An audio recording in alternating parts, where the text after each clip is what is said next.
bam! The power dies, the city goes dark, and you know the fantasy. You're fearlessly navigating the landscape like an action hero. But seriously, as Ice-T once said, shit ain't like that.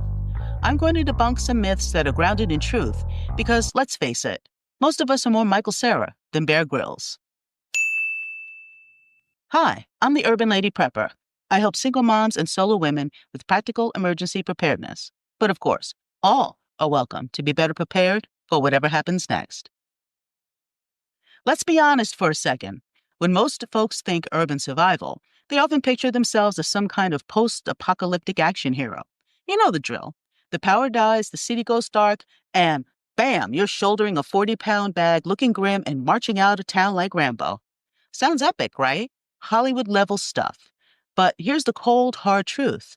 Do that, and you'll probably end up a disoriented, exhausted refugee with a sprained ankle, 0 calories, and a giant target on your back. Not exactly the moving ending you envisioned, is it? So if you're tired of the same old advice that sounds great on paper but falls apart faster than a cheap tent in a hurricane, then stick with me. Today, we're not just debunking, we're absolutely torching the 5 deadliest urban survival myths the internet just keeps repeating like a broken record. Yes, my last video was 6 survival skills every solo woman needs. I put that out there because if you're like me, this is the time of year when many of us hike and walk more because it's not stupid hot, and I wanted to be sure that everyone had that information. But for this episode, I'm not here to sell you a fancy tomahawk or another questionable bag of expired MREs. My goal is simple and is a heck of a lot more personal. I'm here to help keep you alive, right in the place you already call home, the city, whether it's an apartment or a small house. Forget the wilderness fantasies for a moment. We're talking about your apartment, your neighborhood, when everything you take for granted suddenly grinds to a halt. By the end of the next 10 minutes, you'll know exactly what, quote-unquote, common knowledge will get you killed, and what actually works when subways stop, shelves empty, and the lights don't come back on. This isn't about fear-mongering. It's about smart, practical preparation for the world we actually live in. Myth number 1. You must bug out immediately. Bugging out feels heroic. It feels tactical. Picture it. You, a backpack, the open road, no traffic, no lights, no rules. It sounds like freedom, doesn't it? But here's the reality check. You probably have kids. Urban highways become absolute parking lots within 30 minutes of a credible emergency. Bridges bottleneck, rideshare prices spike to the moon, and every gas station becomes a Black Friday stampede. If you leave on impulse, you're trading a secured apartment, a stocked pantry, and no neighbors for an unpredictable walk through crowds that may include desperate people who didn't prep at all. The smarter play is default bug-in. Lock the door, fill the tub while water still flows, black out the windows, and stay quiet. Remember, cities have layers of support: police, fire, NGOs, non-governmental organizations, and even the National Guard, which, well, if you live in the U.S. right now. Anyway, help may arrive faster than you can hike to an unknown retreat that probably belongs to someone else by now, or an area shelter that is packed to the brim with anxious and possibly dangerous people. Conserve calories, conserve heat, and let information come to you instead of wandering into a situation you can't scout. Your home, with its familiar layout and stored resources, is your first and best line of defense. And since my podcast is geared toward the ladies, let's not forget the most critical aspect: safety. If you think things are rough out there now, wait until there's even less protection than we have currently. That vision of the tough guy bugging out solo, we know that it's a lot easier for him than it would be for us, especially if there's kids involved. So you must plan to bug in for as long as possible unless you absolutely must evacuate. And then your bug out game must be tighter than your pants on Thanksgiving. My next episode will be about that. Myth 2. Gear beats skills every time. YouTube preppers love unboxing titanium sporks, don't they? Algorithms push gear porn because it's shiny, affiliate-linked, and easy to film. It taps into that primal desire for a quick fix. No shade to my fellow preppers who are gearheads. That information is definitely useful. But a $600 pack does not turn beans into calories or a tarp into shelter. Your brain does that. Your ingenuity does. Cities already contain the real survival tools. Water heaters hold 40 gallons of drinkable water if you filter it. Hardware stores stock cheap bleach that can purify hundreds of gallons of it. and libraries have how-to manuals. Spend just 1 hour learning to splice a water valve with a soda bottle and a rubber band, and you instantly outrank the guy who owns 3 tactical hatchets but can't tell you how to safely start a small fire indoors. Gear can break, get stolen, or are at the office when you're at home. Skills, however, travel lighter than any gadget. They're in your head, they're part of you, and no one can ever confiscate them.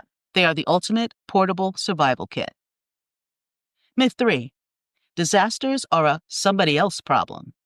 Last winter, Texas proved that a stable grid is a suggestion, not a promise. One frozen valve and millions shivered in condos they thought were immune. Complacency, my friends, is the city's most contagious disease. It lets people store 0 water, 0 food, and a flashlight with half-dead batteries.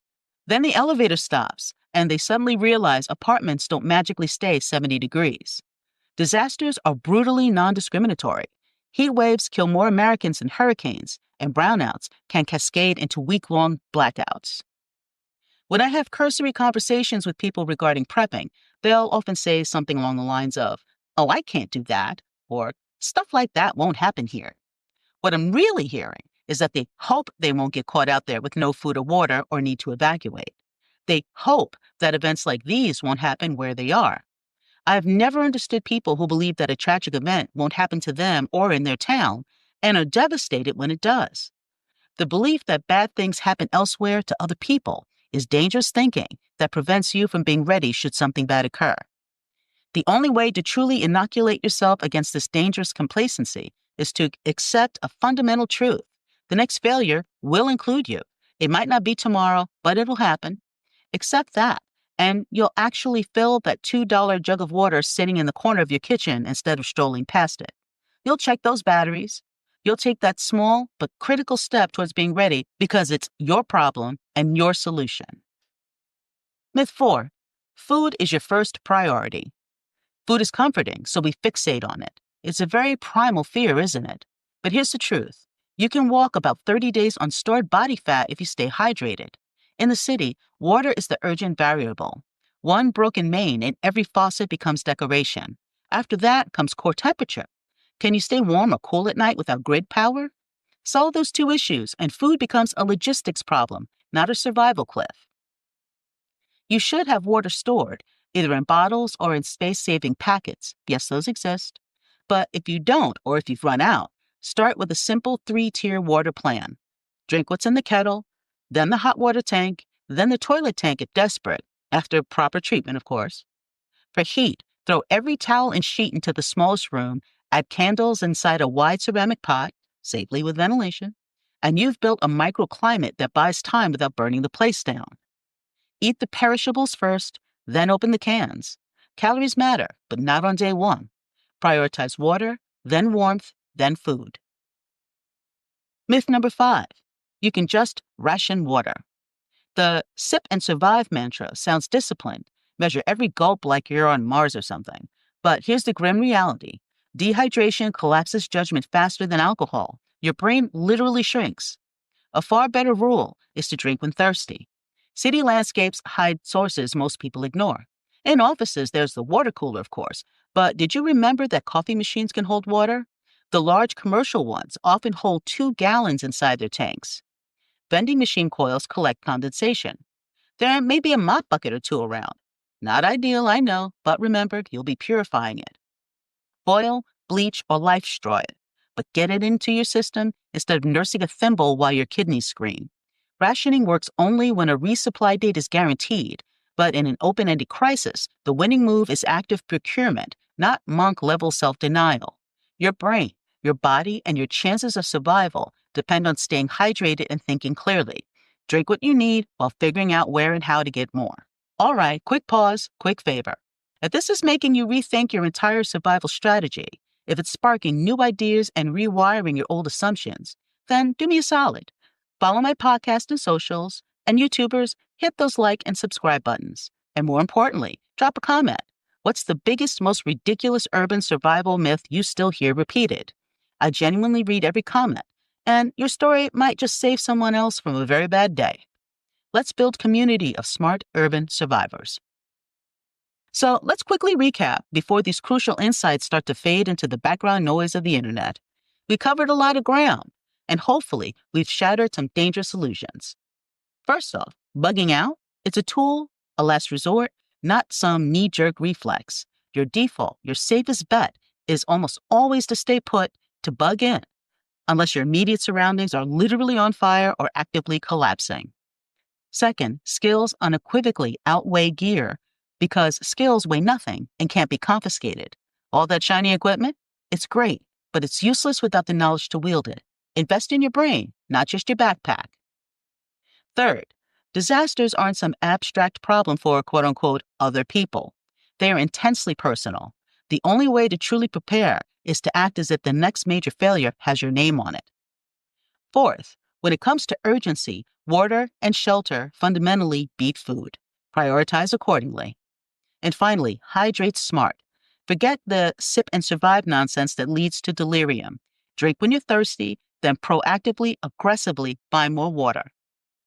Ultimately, urban survival isn't about looking like some hardened prepper on Instagram. It's about something far more fundamental and far more powerful.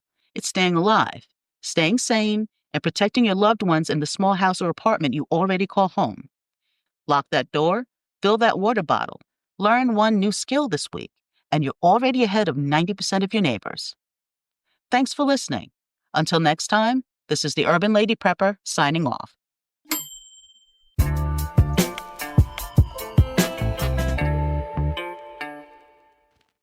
I'm sure I've given you some things to think about as you go through the upcoming week. Has this episode resonated with you? Let me know in the comments. Don't forget to click the link in the podcast description to get your free Essential Prepper checklist. While there, get one of my cool designs on a shirt, hat, mug, and more at my Redbubble store. Or you can always buy me a coffee or get a Jace case for your emergency medical needs. It helps support what I do, and I really appreciate it. Join me on the socials, especially on YouTube, where I'll be uploading videos for my blogs from urbanladyprepper.com. I appreciate your time with me. Stay safe, stay sharp, and be ready.